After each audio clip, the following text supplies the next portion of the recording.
Bwana Yesu asifiwe. Haleluya. Uko na mtumishi wa Mungu Lazaro Yohana Msengi.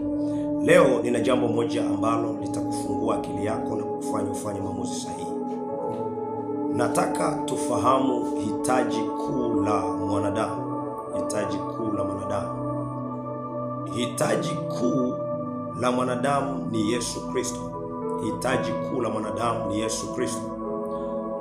Watu wengi hapa duniani wanaishi maisha katika dunia hii wakiwa hawajui nini wanakihitaji, na imepelekea watu kulingana jinsi ambavyo wanaishi na changamoto na mazao wanayopitia, imewapelekea watu kutafuta misaada na kutafuta masuluhisho, lakini masuluhisho wanayotafuta sio masuluhisho sahihi. Sio masuluhisho sahihi.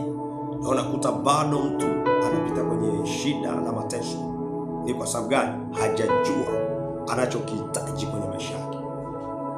Lakini pia hata dunia, watu wengi wanaamini ya kwamba dunia inahitaji wanasayansi, wafanya biashara wakubwa, wabunifu, madaktari na mainjinia. Hapana. Kitu ambacho dunia inahitaji kwa sasa, dunia inamhitaji Yesu Kristo. Sikiliza nikwambie.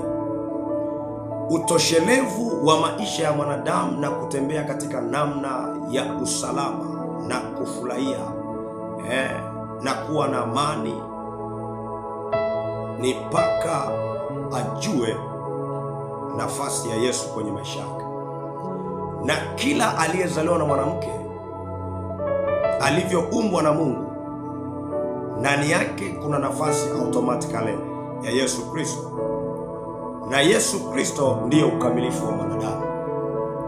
Kwa hiyo changamoto unazopitia, tatizo unalopitia, mahangaiko unayopitia, shida kwenye ndoa, watoto na hali ya uchumi kuwa ngumu, ni kwa sababu bado hujamfungulia huyu Yesu mlango kwenye maisha yako.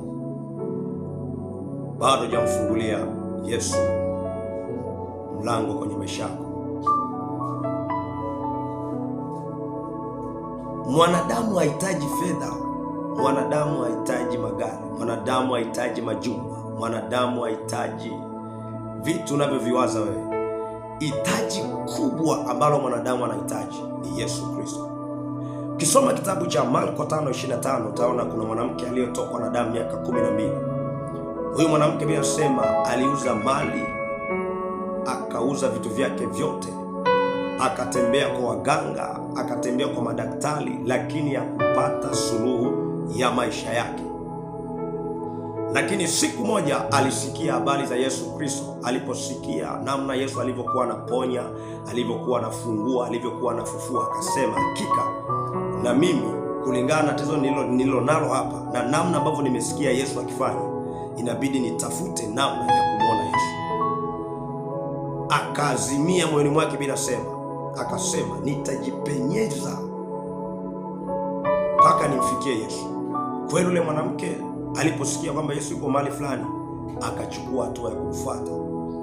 Alipomfuata Yesu, alipofika moyoni mwake aliazimia na kuamini kwamba nikishika tu pindo la Yesu nitapata uzima. Alipofika akalikamata ile pindo la vazi la Yesu Kristo, inakuambia maandiko yanaeleza kwamba huyu mwanamke damu ilikatika pale pale. Yawezekana hata wewe unasikia audio hii au video hii, kuna tatizo linakusumbua na kuna maeneo umetafuta msaada lakini bado hujapata msaada. Ninakuambia katika jina la Yesu aliye hai, wakati huu chukua maamuzi ya kumfuata Yesu. Yeye ndiyo hitaji kuu la mwanadamu. Hitaji kuu ni Yesu Kristo. Changamoto, matatizo yanaishia kwa Yesu Kristo. Yawezekana kuna mahali umefika, eneo la ndoa, eneo la biashara, eneo la watoto, eneo la kitabia, mizimu na nguvu za giza zinakutesa. Unapoisikia hii video, fanya maamuzi leo, kimbilie Yesu. Yeye ndiyo hitaji kuu la mwanadamu. Yeye ndiyo hitaji kuu la mwanadamu. Mungu akubariki sana. Na kukaribisha kwenye kanisa la EGT Bethel, linapatikana Gongo la Mboto. Ukifika Gongo la Mboto, unapanda bodaboda, unaenda unauliza sehemu inaitwa Bangulo kwa Damu. Ukifika Bangulo kwa Damu, ulizia kanisa la GT la Beseli, lipo karibu hapa na nyumba ya mzee Wenga.